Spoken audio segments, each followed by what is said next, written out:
नमो भगवते वासुदेवाय।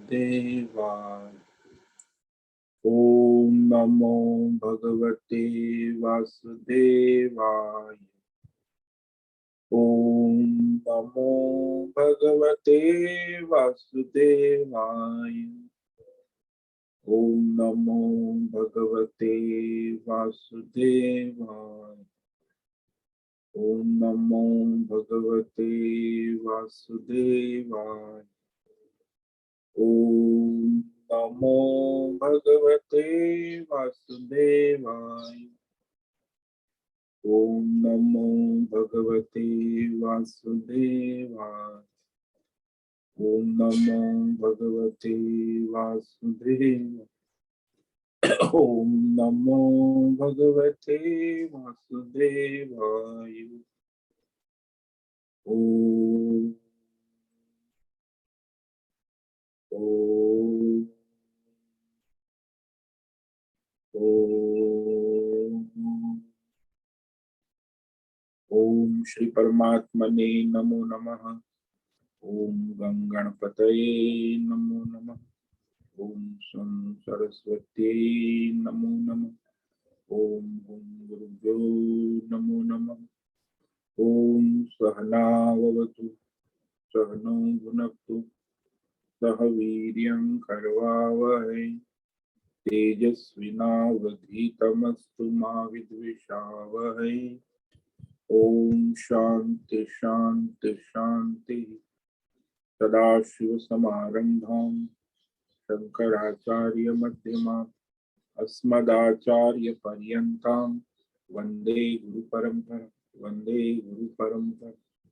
ओम पार्थाय प्रतिबोधितां भगवता नारायणेन स्वयं व्यासेन ग्रथितां पुराणम् मध्ये महाभारतम् अद्वैतामृतवर्षिणीं भगवतीम् अष्टादशाध्यायिनीम् अम्ब त्वां सन्दधामि भगवद्गीते भवद्वेषिणि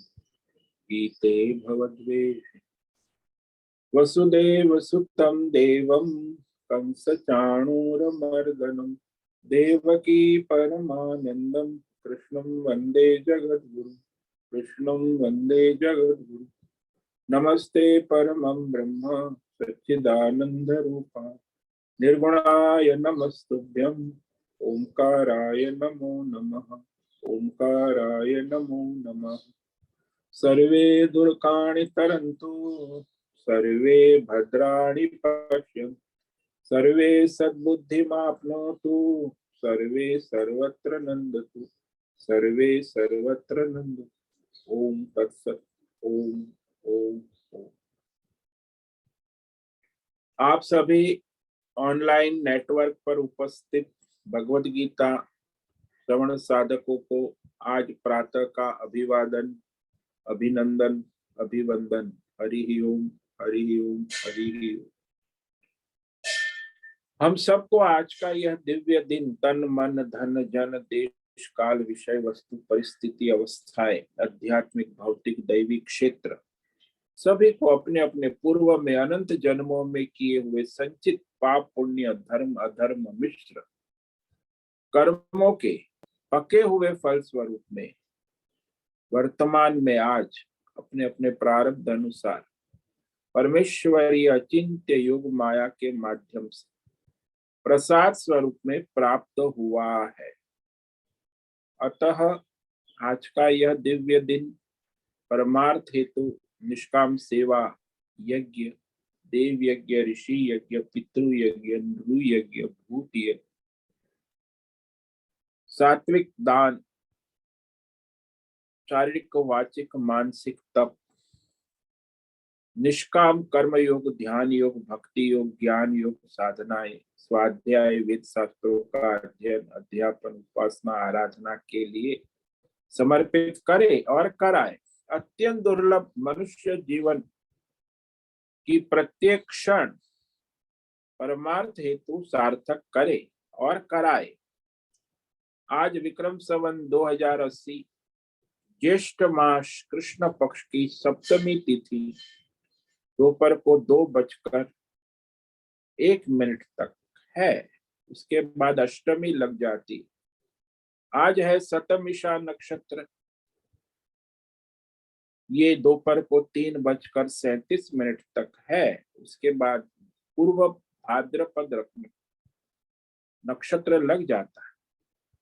आज है शनिवार, शनिदेव और हनुमान जी की आराधना का दिन, और ग्रीष्म ऋतु चल रही। यहाँ रात्रि का न्यूनतम तापमान 25 डिग्री और दिन का अधिकतम तापमान 40 डिग्री रहा। वायु की गति 10-15 किलोमीटर प्रति घंटा चल रही है। ईस्वी सन 2023 10 जून 10 जून 2023 सुबह के 7 बजने वाले। कलयुग का प्रथम चरण 5248वां वर्ष 7वां व्यवस्थित मनवन श्वेत वराह का ब्रह्मा जी का 26वां दिन और 51वां वर्ष अभी अभी चल रहा है। तो ऐसे अनंत कोटि ब्रह्मा और ब्रह्मांडीय परमेश्वरी अचिंत्य योग माया में हमारा यह एक ब्रह्मांड, और इस ब्रह्मांड में ये पृथ्वी लोक में समुद्र के ऊपर जम्बू द्वीप, और जम्बू द्वीप में विश्व का एकमात्र वैदिक राष्ट्र भारत में उत्तर हिमालय प्रांत में उत्तराखंड राज्य में टिहरी जिले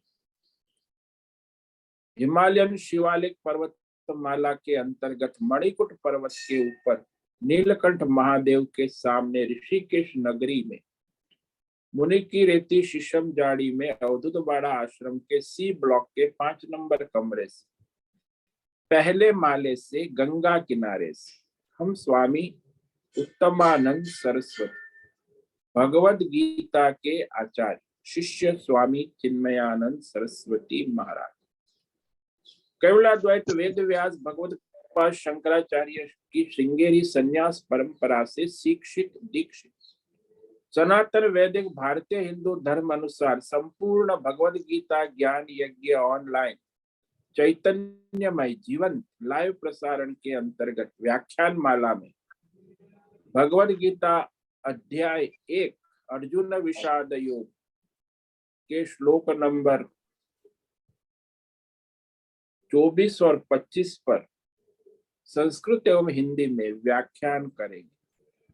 दिव्य पवित्र सरल व्यावहारिक सटीक पूर्ण वर्ण अक्षर पद वाक्य पंक्ति श्लोक अध्यायों की संगति संधि अन्वय शब्दार्थ वाक्यार्थ भावार्थ रहस्यार्थ के यथार्थ तात्पर्य से वैदिक शास्त्र वेदव्यास साहित्य शंकर भाष्य एवं परंपरागत अष्ट सन्यासी आचार्यों की टीका टिप्पणी सहित आज का यह दिव्य व्याख्यान करेंगे। कृपया आप सभी श्रद्धा भक्ति ध्यान से परिपूर्ण होकर के यह दिव्य भगवद गीता श्रवण साधना करे, कुछ ग्रहण करे, कुछ धारण करे, कुछ अपने जीवन में चरितार्थ करे और उसमें निरंतरता लाए।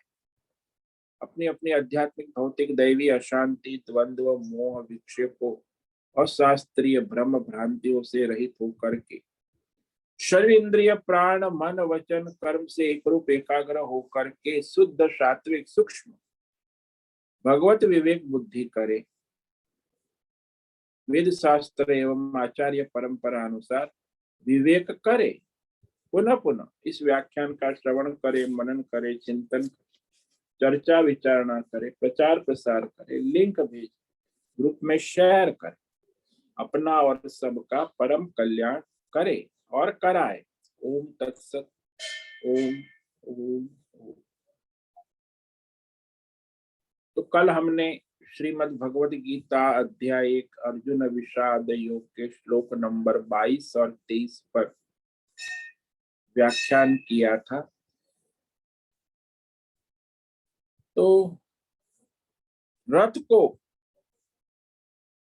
बीच में खड़ा रखने का संकेत करके अर्जुन दोनों सेनाओं का निरीक्षण करना चाहता है। ये भगवान से उसने कहा, यावदेता निरीक्षे हम योद्धुकामान अवस्थितान् कैर्मया सह योद्धव्यम् अस्मिन् रणसमुद्यमे। यावत अहम अवस्थितान योद्धु कामान एतान निरीक्षे, जब तक कि मैं इस महाभारत युद्ध क्षेत्र में उपस्थित हुए युद्ध की इच्छा वाले योद्धु कामान, युद्ध की अभिलाषा से खड़े हैं, डटे हैं, तो ऐसे कौरव के योद्धाओं को भली प्रकार देखो। एतान, पक्ष विपक्ष में कौन कौन महारथी है, ऐसे दोनों पक्षों को देख ले, बीच में मध्यस्थ है ना।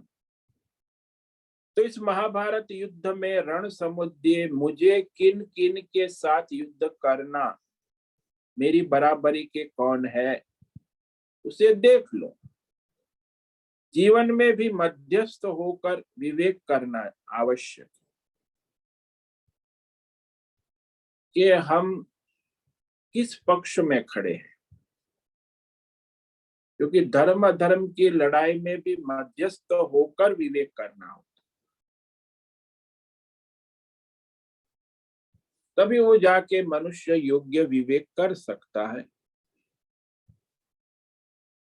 क्योंकि बहुत से लोगों को तो पता ही नहीं कि अधर्म जो होता है वो स्वयं करता है, वहां तक सीमित नहीं है। वो अधर्म दूसरों के द्वारा कराता है, वो भी अधर्मी है, और दूसरों के अधर्मों को समर्थन देता है, वो भी अधर्मी है। इसीलिए ये सारे युद्ध के लिए तैयार,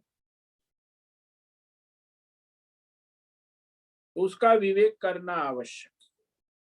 फिर कहा अर्जुन ने, योत्स्यमानान् वेक्षेऽहं य एतेऽत्र समागताः धार्तराष्ट्रस्य दुर्बुद्धेः युद्धे प्रियचिकीर्षवः। दुर्बुद्धि जो है ना, यानी अधर्म में लगी हुई बुद्धि, कुनीति से चलने वाली बुद्धि वाले दुर्योधन का इस महाभारत युद्ध में प्रिय चिकीर्षव, प्रिय चाहने वाले, हित चाहने वाले, यानी दुर्योधन के पक्ष में, दुर्योधन का भला चाहने वाले, जो जो विश्व के राजा लोग अपनी सैन्य के साथ कौरव सेना के पक्ष में, कौरव पक्ष में खड़े हैं, समागता, साथ में उपस्थित है, और वो सारे राजा महाराजा योद्धा युद्ध करने वाले को मैं अवेक्षे है विशेष रूप से निरीक्षण करूंगा, भली भांति देखूंगा। तो अर्जुन ने भगवान को रथ स्थापन के लिए कहा।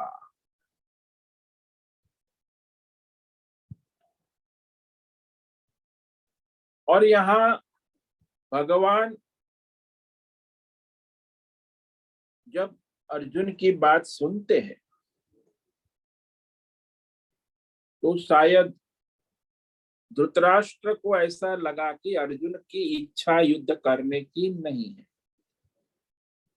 इसलिए वो थोड़ा प्रसन्न हो गए।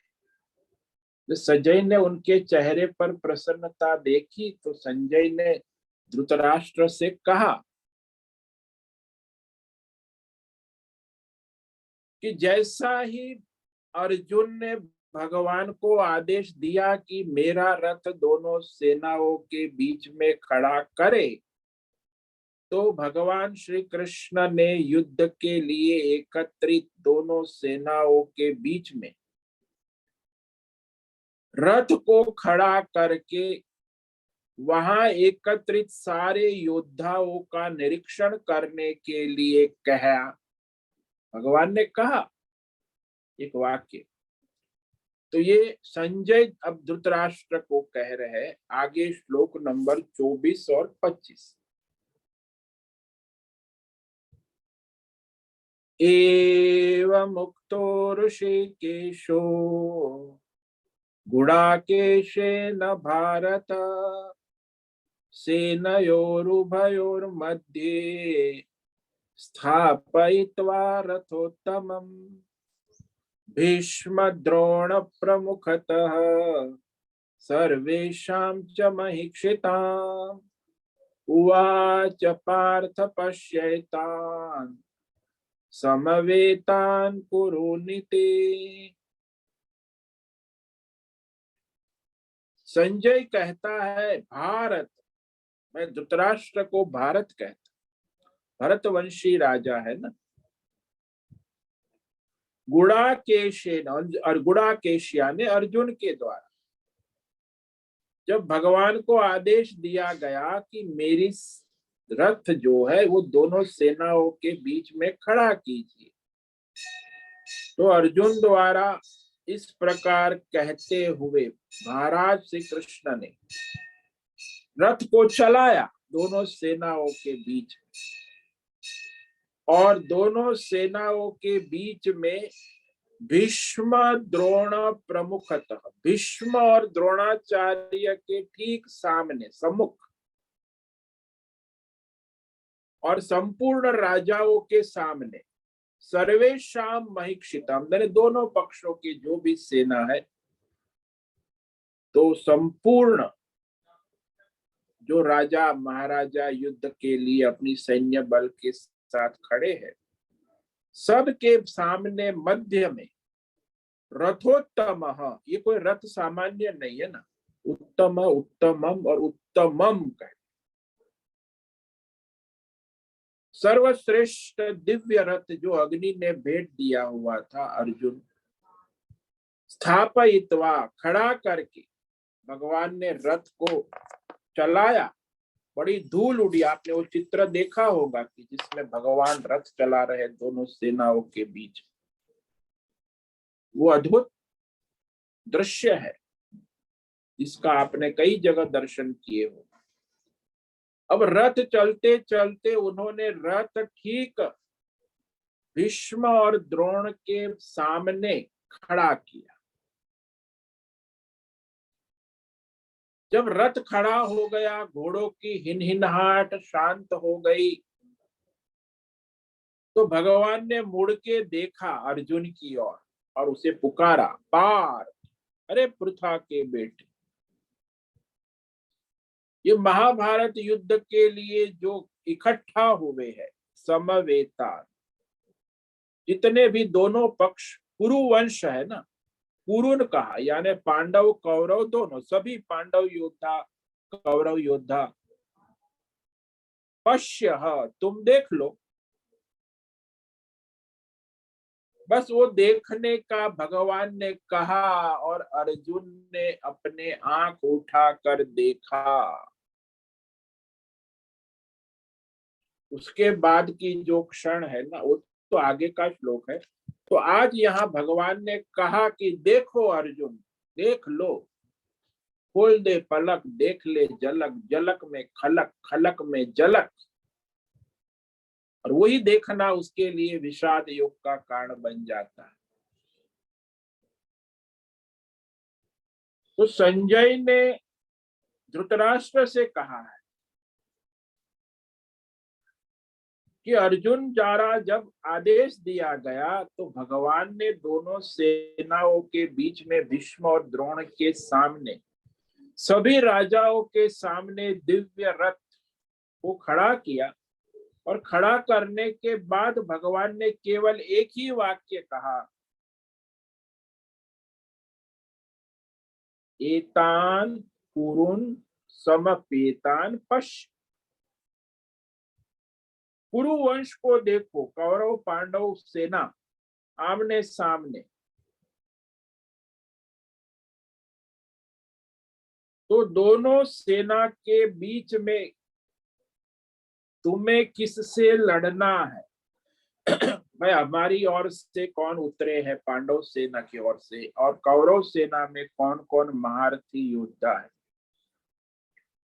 इसका निरीक्षण परीक्षण करने के लिए अर्जुन ने भगवान को कहा था और भगवान ने उसकी आज्ञा का पालन किया।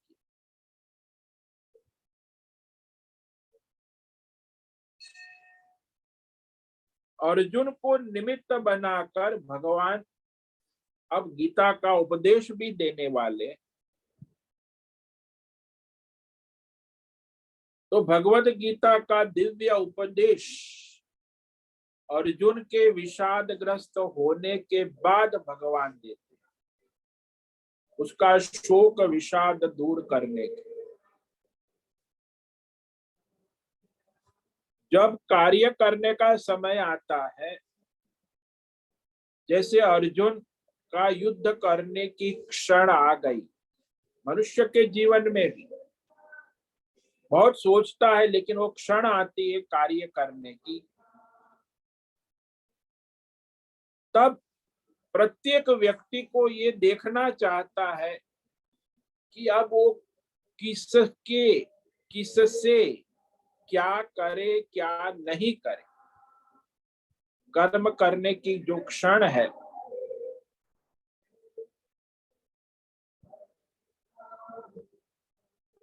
भाई किससे क्या करे क्या ना करे, जीव का विचार है ना कि वो ज्यादातर जीवात्मा सोचता है कि मैं ये कर्म करूंगा तो मुझे ये फल मिलेगा। लेकिन विचार करना चाहिए कि मैं जो कर्म करने जा रहा हूं और उस कर्म के द्वारा जो फल मिलने वाले हैं, दोनों का विचार कर। ज्यादातर मनुष्य कर्म का विचार करते हैं, फल का भी विचार करते हैं, लेकिन ये विचार नहीं करते कि कर्म और फल नित्य है कि अनित्य। हम जो कर्म कर रहे हैं उसका फल जो हमें मिलेगा, मिल रहा है, वो नष्ट होगा या नित्य रहे, क्षीण होगा या नित्य रहे। किसी भी कर्म का फल तो मिलेगा।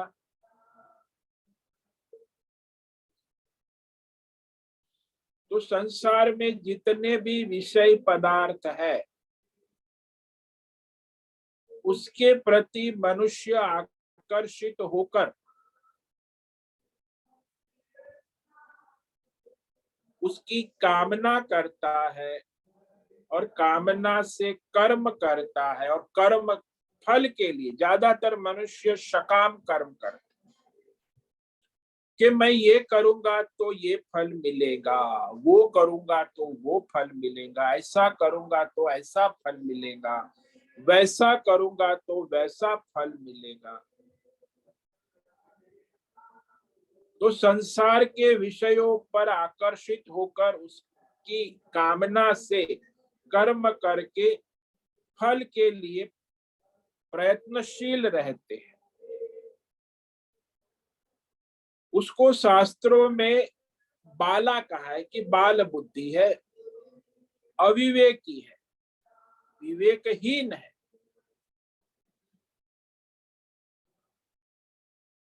तो बालक जैसे बिना सोचे समझे कुछ भी करता है, फायदा होगा या नुकसान होगा उसे समझ नहीं सकता।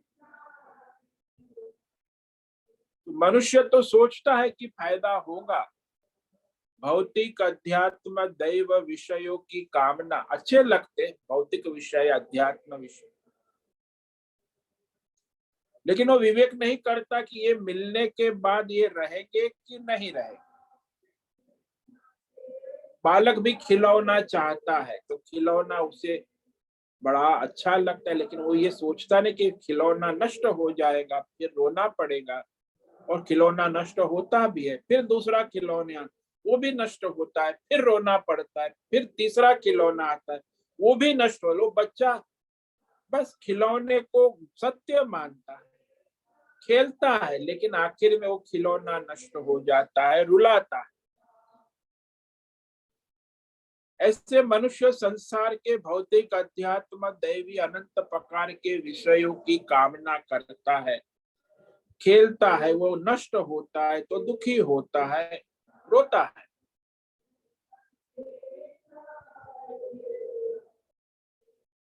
तो ज्यादातर जो सकाम कर्म करने वाले, फल की इच्छा वाले मनुष्य विवेकहीन, अविवेकी ही है, तो उसे शास्त्रों में का अंधम तम प्रविशन्ति ये संभूति उपास। क्योंकि जो मनुष्य सकाम कर्म के द्वारा जो प्राप्त करता है या उसे प्राप्त होता है, वह मनुष्य को अंततः कष्ट और दुख ही देता है, अज्ञान में ही डालता है। कोई भी कर्म और फल दोनों नश्वर है ना, नित्य तो है नहीं। देवलोक का भी फल, देवलोक पुण्य करे तो वापस आएंगे, तो फल नष्ट हो जाता है, आप फिर जैसे थे वैसे। इसीलिए सारे कर्म और फल उत्पत्ति स्थिति लय, उत्पत्ति स्थिति लय, पुनः पुनः उत्पत्ति स्थिति लय वाले, तो ये दोष है संसार के सभी विषयों। इसलिए इस सांसारिक विषयों के दोषों को विवेक विचार पूर्वक, युक्ति पूर्वक विवेक करके विचार करें कि अरे हम जिन भौतिक अध्यात्म दैवी विषयों की आराधना इच्छा कामना करते हैं, देवताओं के पास जाते हैं, देवताओं की आराधना पूजा मनोकामना देवता हमारी पूर्ण करते हैं, क्या वास्तव में देवताओं की पूजा के लायक है या नहीं? देवताओं की पूजा हम कर रहे हैं और फल भी देते, वो भी हमें पता चलता। तो देवताओं के लिए जो कर्म करेंगे, यज्ञ करेंगे, पूजा करेंगे, उसका जो फल होगा वास्तव में वह हमारे लाभ का है या नहीं है, वो फल नित्य है कि अनित्य है। देवता जो फल देंगे वह क्षीण हो जाता है, क्षीणे पुण्य मर्त्य लोक, वो पुण्य फल जो है वो भोग के बाद क्षय हो जाता। तो सकाम कर्म करने के बाद, बार बार फल भोगने के बाद, बार बार कर्म करने के बाद वह आवागमन करता रहता मनुष्य लोक में। तो इस प्रकार अच्छी तरह विवेक विचार करके सोचे कि सकाम कर्म हम करने जा रहे हैं, जो सांसारिक प्रवृत्ति हम करने जा रहे हैं, यह उचित है या नहीं है, इस कर्म का और इस फल की गति क्या है, क्या वो नित्य है कि अनित्य है, भली प्रकार से सोच। जैसे अर्जुन यहाँ अपने कर्तव्य कर्म प्राप्त होने पर कहता है कि हे भगवान, दोनों सेनाओं के बीच में मेरा रथ खड़ा करो, यावद एता निरीक्षे, जब तक मैं निरीक्षण परीक्षण कर लूं। तो इसी प्रकार जब हम कर्म और फल की इच्छा से संसार में प्रवृत्त होते हैं, तो कोई भी सांसारिक कर्म सकाम कर्म करने जाओ तो पहले विचार करके देखना आवश्यक है कि ये जो कर्म हम कर रहे हैं या जो फल हमें प्राप्त हो रहा है, जिन जिन देवताओं को हम प्रसन्न कर रहे, वह देवता हमें फल देते भी है,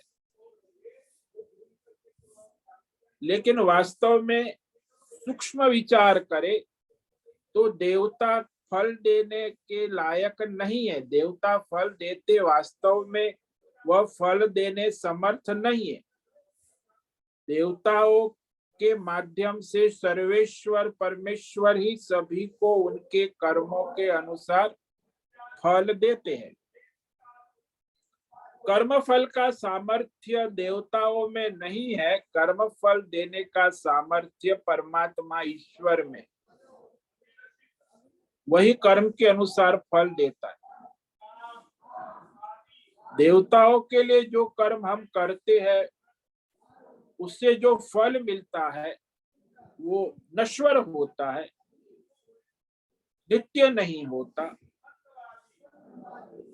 उसकी जगह यदि हम ईश्वर समर्पित भाव से निष्काम कर्म करें, डायरेक्ट परमेश्वर का संपर्क करें, परमेश्वर को समर्पित होकर परमेश्वर के लिए कर्तव्य कर्म करें, तो अंतःकरण शुद्ध होता है। मन शुद्ध होकर जो परमार्थ ज्ञान प्राप्त करके नित्य सच्चिदानंद रूपी महाफल को प्राप्त करते, नित्य आनंद सुख शांति, तो वो महाफल तो निष्काम कर्म योग से प्राप्त होता है। तो मनुष्य ऐसा विचार नहीं करते, केवल देवताओं को मानकर अपनी कामनाओं की पूर्ति के लिए सारे कर्म करते रहते हैं। अर्जुन भी यह विचार कर रहा है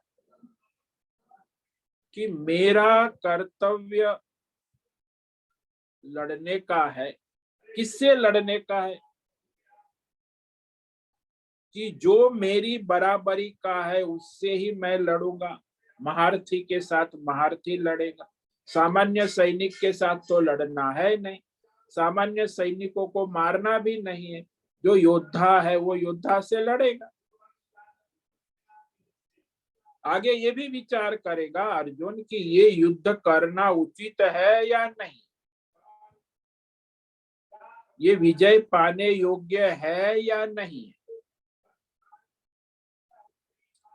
तो यहाँ अर्जुन अपनी जो वर्तमान स्थिति है, परिस्थिति है, उसका विश्लेषण कर रहा है। वैसे ही प्रत्येक साधक को भी विवेक विचार करना आवश्यक है कि हमारी वर्तमान परिस्थिति क्या है, हम क्या कर रहे हैं और हमारा लक्ष्य क्या है, उसका विश्लेषण करना आवश्यक। अब यहाँ संजय ने भारत संबोधन किया, वो भी धृतराष्ट्र। भाई भरत कुल में उत्पन्न हुआ। भा का मतलब होता है ज्ञान प्रकाश, रत। तो जो ज्ञान के प्रकाश में रत रहने वाला है वो भारत।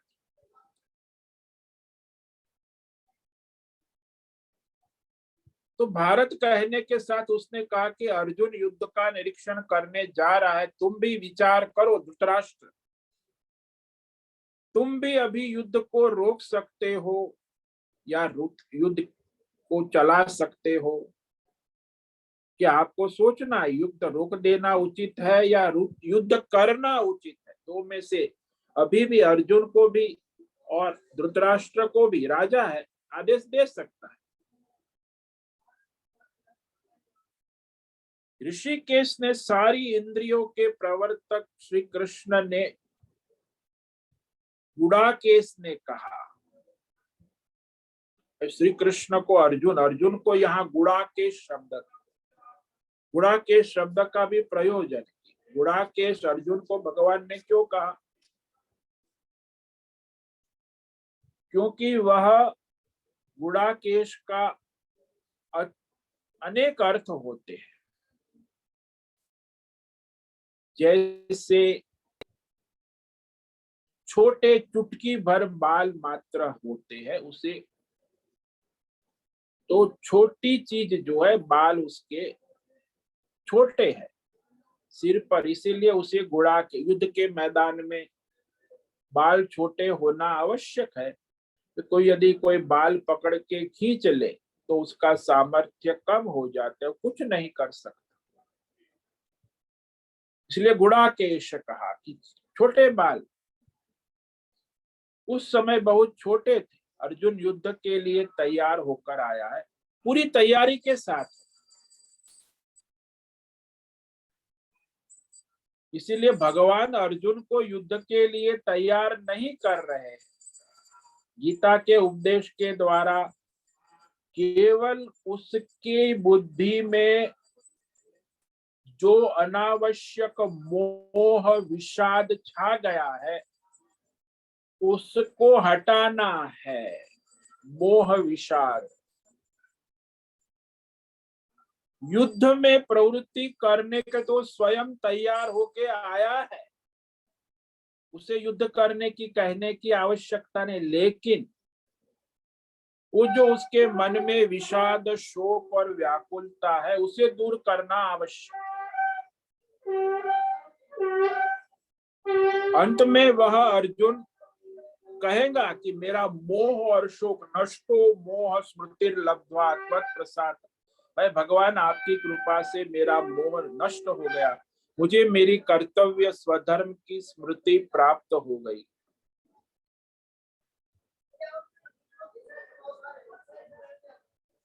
तो सारा जो कार्य है अर्जुन को युद्ध में प्रवृत्त करने का नहीं है, भगवान का प्रयोजन है अर्जुन को मोह विषाद से बाहर निकालना। अब भगवान अर्जुन को गुड़ाकेश कहते, गुड़ का अर्थ है गन्ने का रस को पकाकर जो बनाया जाता है उसे भी हिंदी में गुड़ कहते। गोल गोल जो चीज होती है गोल गोल गोली उसे भी गुड़ कहते। लोहा भी गोल लोहा गरम गरम किया जाए तो उसके अंदर बाहर अग्नि व्याप्त है। ये ब्रह्मांड भी एक गोला है, उसके अंदर बाहर परमात्मा व्याप्त है।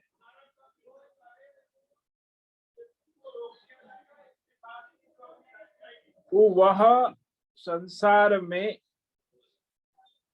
गुड़ा का अर्थ होता है कि जो मनुष्य निंद्रा को जीत लिया, निंद्रा का ईश, गुड़ा गुड़ा यानी निंद्रा, गुड़ाकेश यानी निंद्रा का ईश होना, अर्थात जब चाहे तब सोए नहीं और न सोए ऐसा भी नहीं।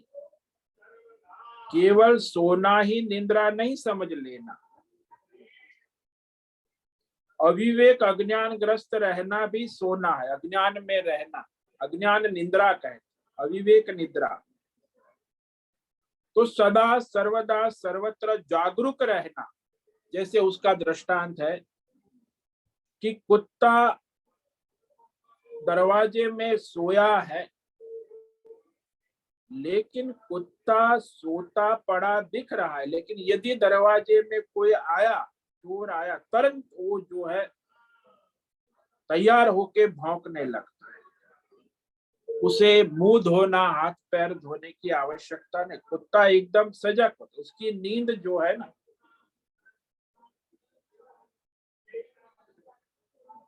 तो वह कुत्ते की सावधानी होती है। निद्रा में भी वो जागृत होता है, सावधान होता है, झट भौंकने लगता है। इसीलिए कुत्ते की नींद वो जागरूकता वाली होती है, वो गहरी नींद नहीं होती। इसी प्रकार गुड़ाकेश का मतलब है कि जो सोते हुए भी जागृत रहता है, निद्रा में हो वो जागरूकता उसकी बनी रहती।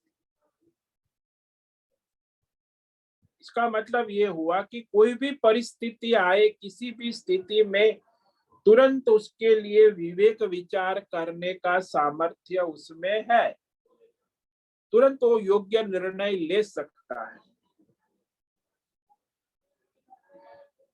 तो इस प्रकार गुड़ा के बहुत सारे अर्थ है। गुड़, गुड़ को भी मधुर होता है, तो भक्तों के सामने जो भगवान अपनी मधुरता प्रकट करते हैं, अर्जुन को भी गुड़ाकेश का, गुड़ाक शिव का भी एक नाम है। गुड़ाक यानी शिव है संपूर्ण संसार के शासक, इष्ट, जिसने ये अर्जुन को भी गुड़ाकेश का। इस प्रकार अर्जुन ने कहा कि दोनों सेनाओं के मध्य में मेरा रथ स्थापित करे। तो तब कौरव पांडव दोनों पक्ष जो है, प्रतिपक्ष की सेना के मध्य में भगवान ने रथ को स्थापित किया। अच्छा, वो रथ कैसा था?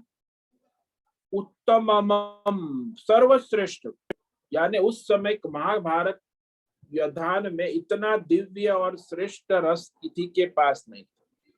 दिव्य रथ था, सर्वश्रेष्ठ, क्योंकि अग्निदेव ने उसे भेंट में दिया हुआ था। दिव्य रथ, श्रेष्ठ रथ दिया गया, और उसमें जो भी रथी सारथी है उनकी विजय निश्चित है। अब ये रथ की उपमा जो गीता में दी है ना, ये रथ हमारे शास्त्रों में हमारे शरीर को रथ कहा है, उपनिषदों में। भाई ये शरीर जो है ना, ये रथ कहा गया है। आत्मानम रथिनम विद्धि शरीरम रथमेवतु बुद्धिम तो सारथिम विद्धि मन प्रग्रह में वच। तो हमारे वेद उपनिषद कहते हैं कि देखो, ये जो मनुष्य शरीर, केवल मनुष्य शरीर ही रथ है। क्यों? उत्तमम रथ है, बहुत श्रेष्ठ रथ है। मनुष्य शरीर 84 लाख चींटी से लेके 84.5 लाख योनियों में सर्वश्रेष्ठ मनुष्य शरीर, मनुष्य जीवन है। इसीलिए उत्तमम रथ है, सर्वश्रेष्ठ। तो इस रथ में गुणाकेश होकर, यानी हमेशा जागरूक सावधान रहकर भगवत समर्पित भाव से रहना है। तो सारी इंद्रियां जो है, मन है, सबका संचालन करना है धर्म के अनुसार, ईश्वर के लिए।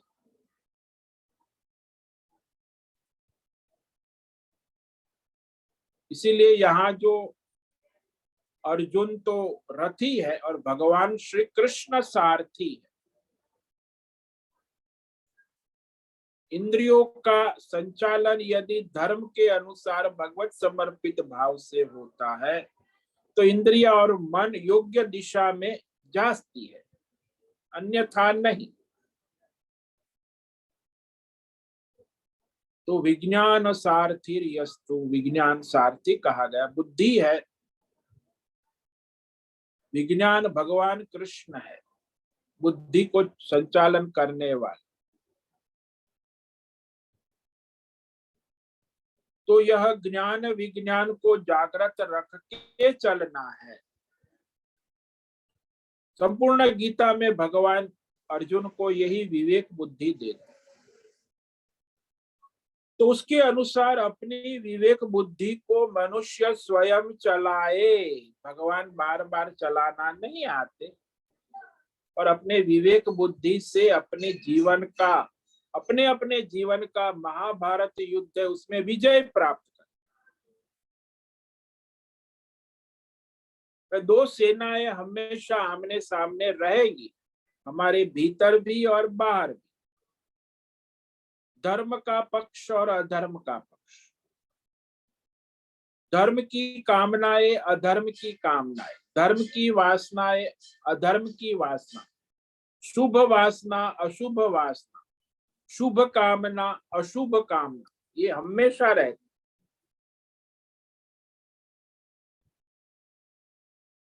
तो वो हमारे अंदर बाहर है, तो किस किस अशुभ कामनाओं को कैसे कैसे जीतना है, हमारे भीतर भी है बाहर भी है। तो उसका निर्णय कि उन कामनाओं को भली प्रकार देखकर निरीक्षण विवेक कर किया जाता है। भाई ये कामना सबके हित की है, मेरे हित की है कि अहित की है? मैं जो कामना करता हूँ उससे मेरा परमार्थ सिद्ध होगा कि संसार भोग मिलेगा? क्या है विवेक? तो कामनाओं का भी विवेक होना आवश्यक है, कर्म का भी विवेक होना आवश्यक है, और उसका क्या फल मिलेगा, उसकी क्या वास्तविकता है, नित्यता है कि अनित्यता है, फल का भी विवेक विचार कर। कामना कर लेते ज्यादातर मनुष्य जो होते हैं ना, कर्म भी कर लेते, फल भी, लेकिन वो परिणाम उसका क्या है इस कामना, इस कर्म का ये फल मिलेगा, क्या नित्य है अनित्य है, अंत में ये फल हमें रुलाएगा कि सुख देगा, आनंद देगा। तो इस प्रकार विवेक विचार करना आवश्यक। तो ये यहाँ मुख्य जो अर्जुन की स्थिति है, भगवान ने बहुत ही सावधानी से अर्जुन का रथ भीष्म और द्रोण के सामने रखा, खड़ा कर दिया।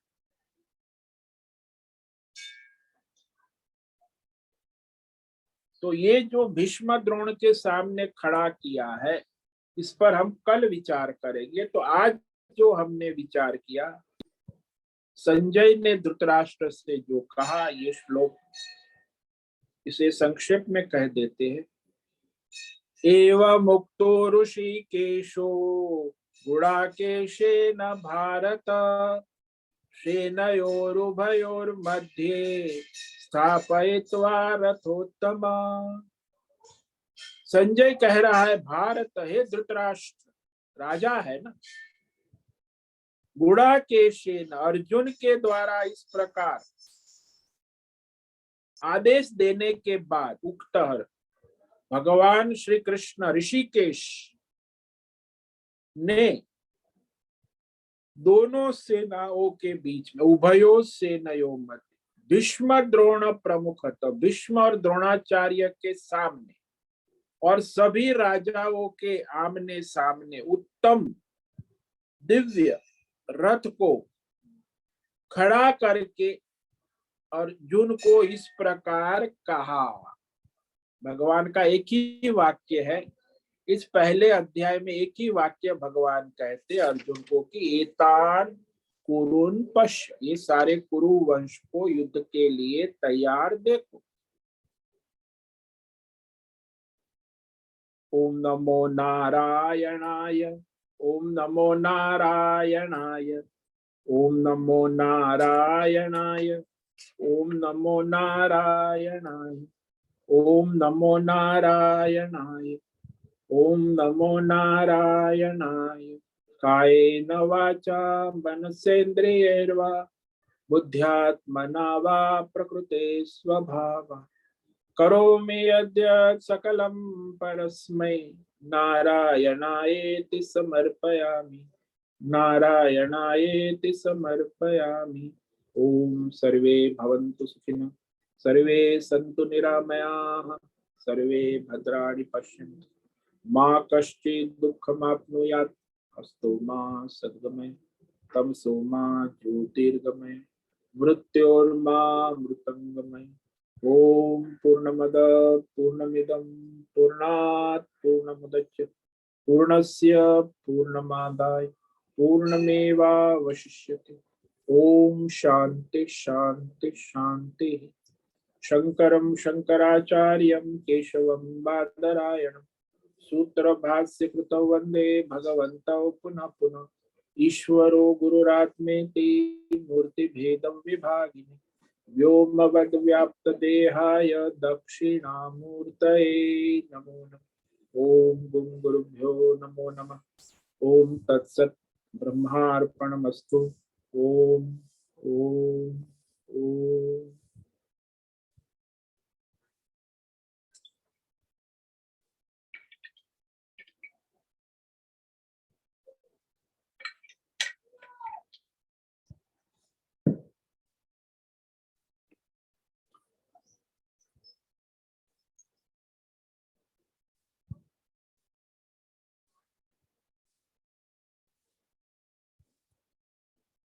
तो कल रविवार है, हमारा साप्ताहिक सत्संग कल शाम को 6 से 7 प्रश्नोत्तरी सत्संग होगा।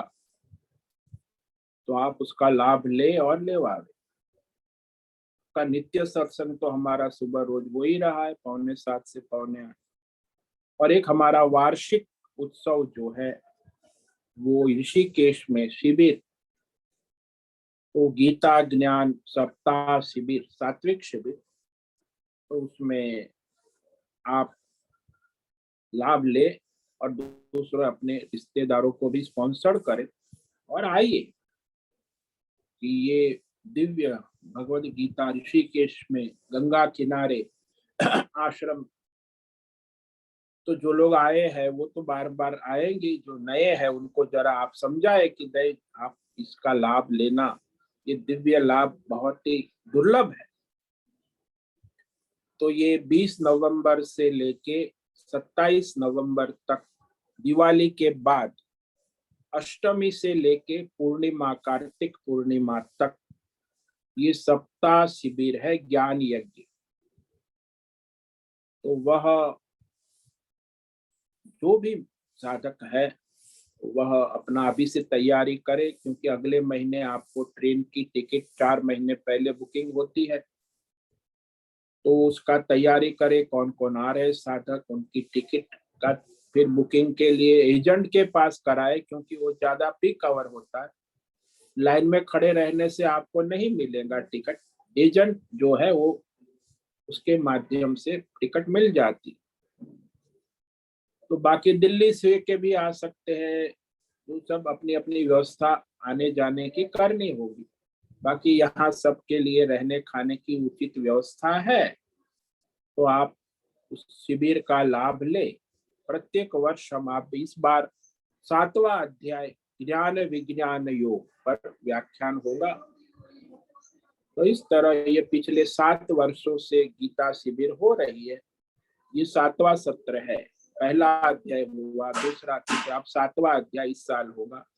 अगले साल 8वां अध्याय होगा। तो हर साल इसी समय ये गीता सप्ताह शिविर का आयोजन होगा। ये हमारा वार्षिक कार्यक्रम है, तो इसमें भी आप लाभ ले और दूसरों को लेवाए।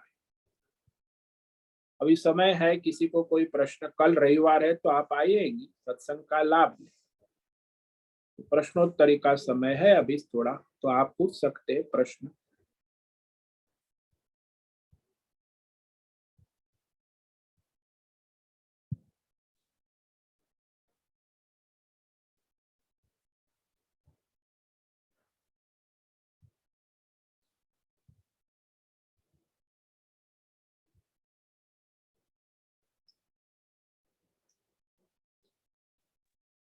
ओम नमो नारायण स्वामी जी।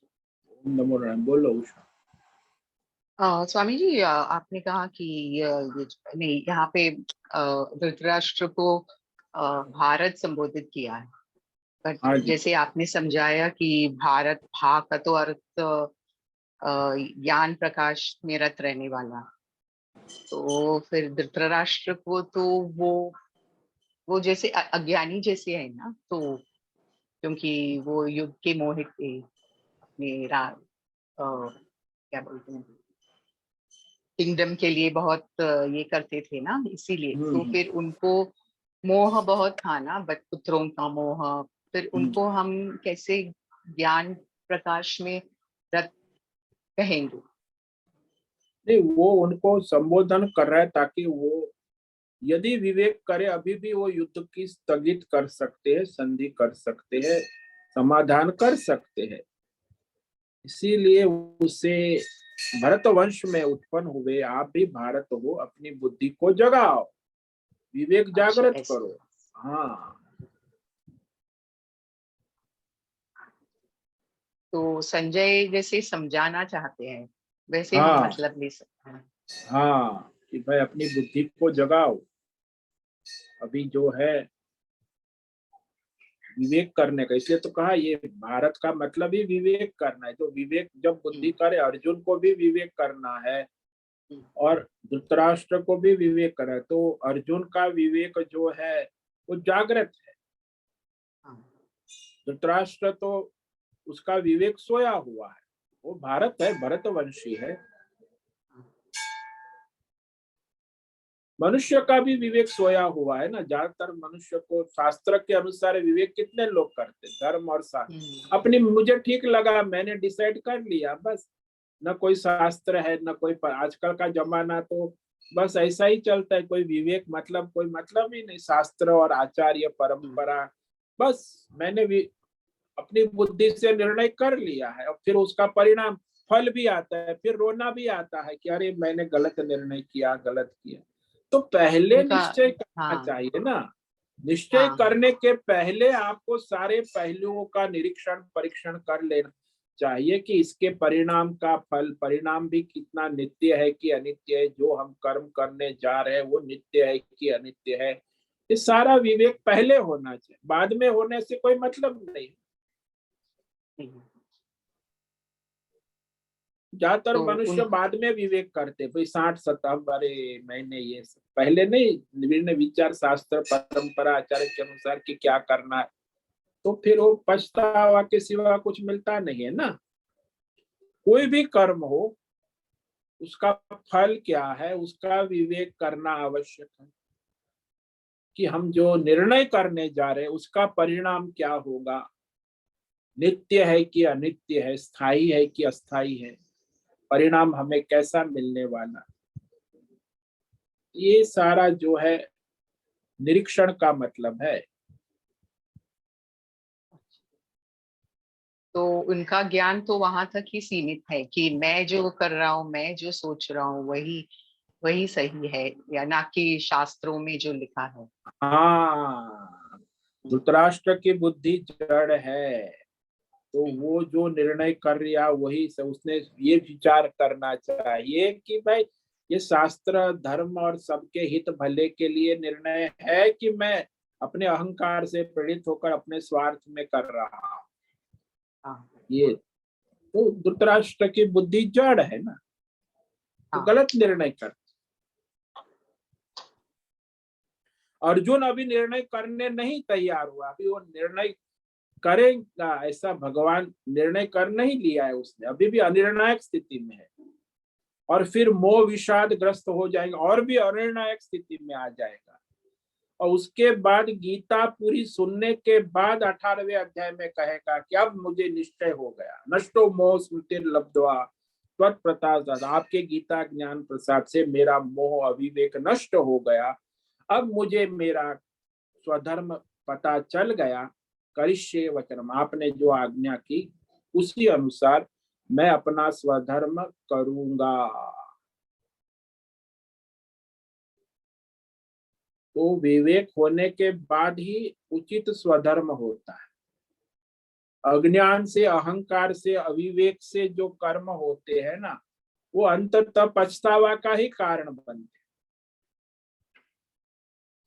तो शास्त्र के अनुसार, परंपरा के अनुसार, धर्म के अनुसार विवेक पूर्वक निर्णय किया जाता है ना, कर्म किया हाँ जाता है, तब जाके वो जो है परिणाम उसके कल्याणकारी होते हैं, तो विनाशकारी होते हैं ना।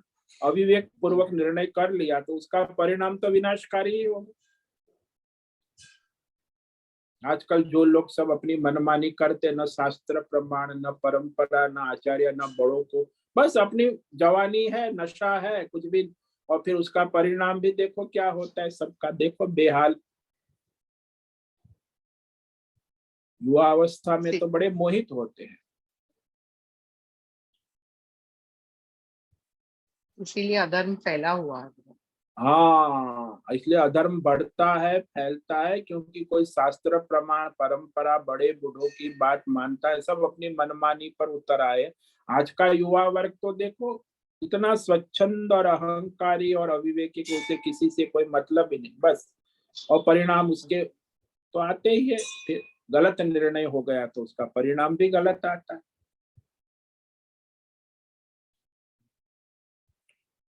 इसलिए कर्म करने के पहले कर्म का और फल का भी विवेक विचार कर लेना चाहिए। ऐसा नहीं कि केवल कर्म का विचार करे, कई लोग फल का विचार करते, कर्म का विचार नहीं करते, निर्णय कर लेते। भाई, निर्णय करने के पहले सारा कर्म और फल की क्या स्थिति है, उसका क्या अंतिम, वो विचार कर लेना आवश्यक।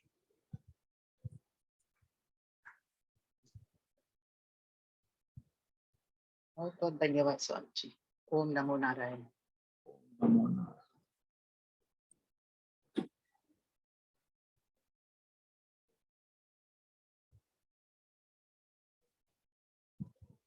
ठीक है, आज उपस्थित है प्रकाश दौसा है, भद्रेश कल्याण जी पड़िया है, अजय रत्नपाल, अनंत कुलकर्णी है, अंजलि जोशी है, अनु जेठे है, आरती जादव है, अर्जुन कोकिटकर है, आशा कोटक है, बी आर मोहन, भक्ति गवास है, भावना गरीबा है, दिव्या बेन दवे, एकनाथ कुलकर्णी, गीता गांधी है, गीता मेनन, हिमा कोटक है, हेमंत जोशी है, इला जोशी है, जयंती पांडा है, ज्योति धूमल, माधवी आचार्य है, मोनाली सोनावाला,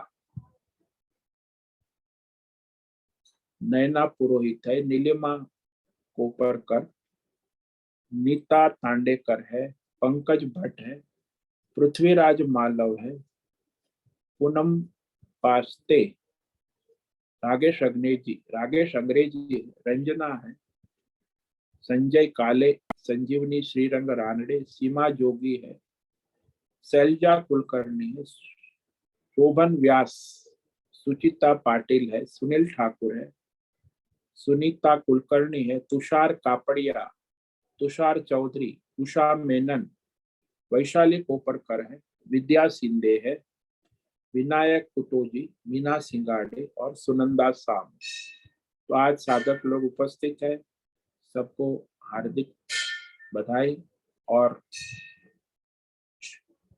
फिर कल मिलेंगे इसी समय सुबह, कल सुबह भी मिलेंगे, शाम को भी मिलेंगे 6 से 7। सब साधकों को ओम नमो नारायणाय, सबको ओम नमो नारायणाय, सबको ओम नमो नारायण, ओम नमो नारायण, सबको ओम नमो नारायण।